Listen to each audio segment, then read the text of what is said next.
সালামু আলাইকুম। আজকে একটা এডিটিং ছাড়া একটা ভয়েস একটা এপিসোড আপলোড করব এই আমার ইউটিউব চ্যানেলে। যদিও আমি কোনো প্রফেশনাল জার্নালিস্ট না, বা জার্নালিজম সম্পর্কে আমার তেমন কোনো লেখাপড়াও নাই। আমার এমনিতে দুইটা চ্যানেল আছে যেগুলো আমি আসলে এন্টারটেনমেন্ট বা ফান্ড, এটা কোনো কমার্শিয়ালভাবে ইউজ করি না। কিন্তু ইদানিং এই যে 5ই আগস্টের পরে বাংলাদেশের অভ্যন্তরীণ ও আন্তর্জাতিক পর্যায়ে বিশেষ করে ভারত যেভাবে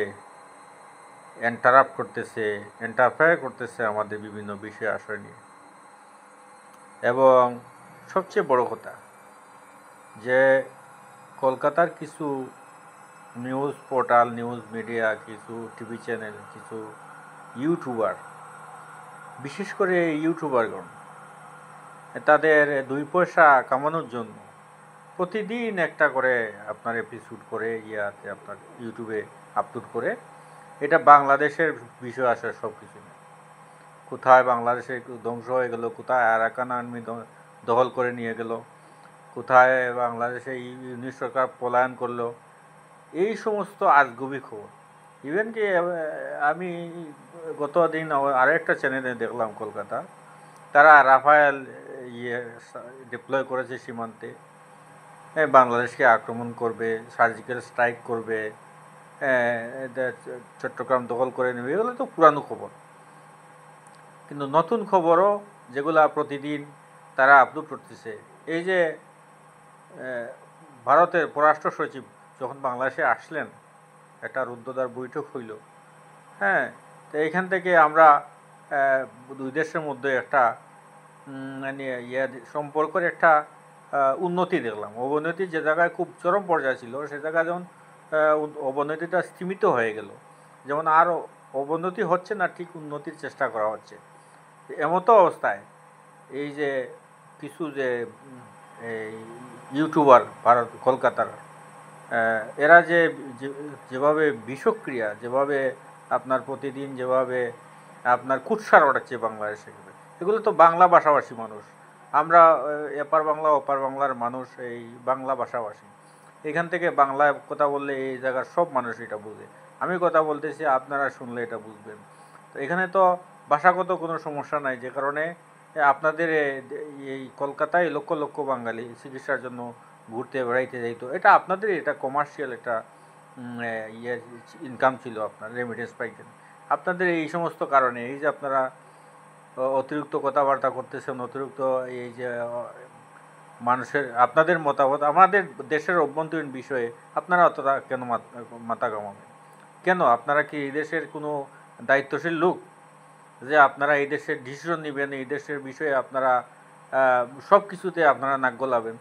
এটা এটা এই এই সমস্ত অভদ্রতা আপনারা কই পেয়েছেন? আমরা কি আপনাদের ভারত নিয়ে এই সমস্ত গালমন্দ করি? আমরা করি? কোনো ইউটিউবার করে? আপনি দেখাইতে পারবেন? করে না। যা দুই একটা ঘটছে এগুলো হচ্ছে প্রতিবাদ। তো আপনি আমারই খুঁচাইবেন, আমার সাথে পায়ে পাড়া দিয়ে ঝগড়া করবেন, আমি কি প্রতিবাদ করব না? অবশ্যই করব। আপনি আমাকে আক্রমণ করতে আসলে আমি সর্বোচ্চটা দিয়ে আমি প্রতিরোধ করব। আপনি কি মনে করছেন নাকি আমি আপনার সে যে আপনি আইসা একটা কিছু করবেন আর আমি হাত গুছিয়ে বুঝে রাখবো? এটা বাঙালি জাতি, বুঝছেন? আর তাছাড়া মৌলবাদী শব্দটা আপনারা আমাদের দেশের মানুষের ব্যাপারে ইউজ করেন। এটা আপনি কে ইউজ করে ভাই? আপনাকে কে অধিকার দিছে? আমার ধর্মের মানুষ, আমি আমার ধর্ম পালন করছে। আপনার দেশে তো আপনিও তো আপনার দেশেও তো মৌলবাদী আছে। আপনার বিজেপি, আপনারা যারা বিশেষ করে এই বাংলাদেশ নিয়ে যারা বেশিরভাগ কথা বলে, এরা বেশিরভাগই বিজেপি লোক। এরা তো কট্টরপন্থী। কট্টরপন্থী আরএসএস, বিজেপি এগুলো হচ্ছে আপনার ধর্মভিত্তিক রাজনীতি।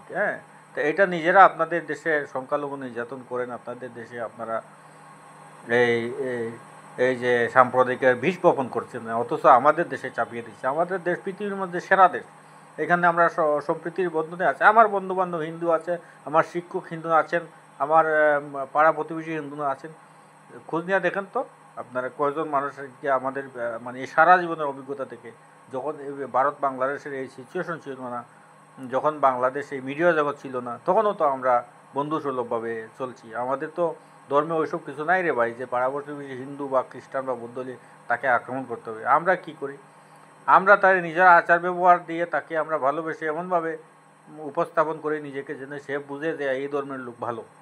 আমরা তো আক্রমণ করা দূরের কথা, বুঝছেন। আর রাজনীতিক ইউজ যেটা করছে ওই অন্যান্য আওয়ামী লীগ, ওইটা আপনার ওইটা একটা ষড়যন্ত্র, এটা আপনারাও জানেন আমরাও জানি।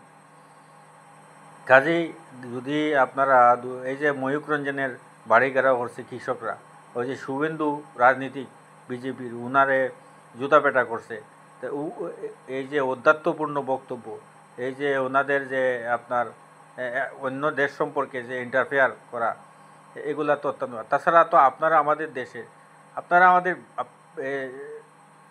আপনাদের সাথে আমাদের 54 বছরের সম্পর্ক ছিল। এই 54 বছরের সম্পর্কে আপনারা কি অর্জন করতে পারছেন আপনারা নিজে ভাবেন তো। এই দেশ থেকে আপনারা ব্যবসা করছেন, আপনাদের লোক এখানে কাজ করছে, আপনারা এখান থেকে লক্ষ লক্ষ কোটি টাকা উপকৃত হয়েছেন, আপনাদের একচেটিয়া বাজার ছিল।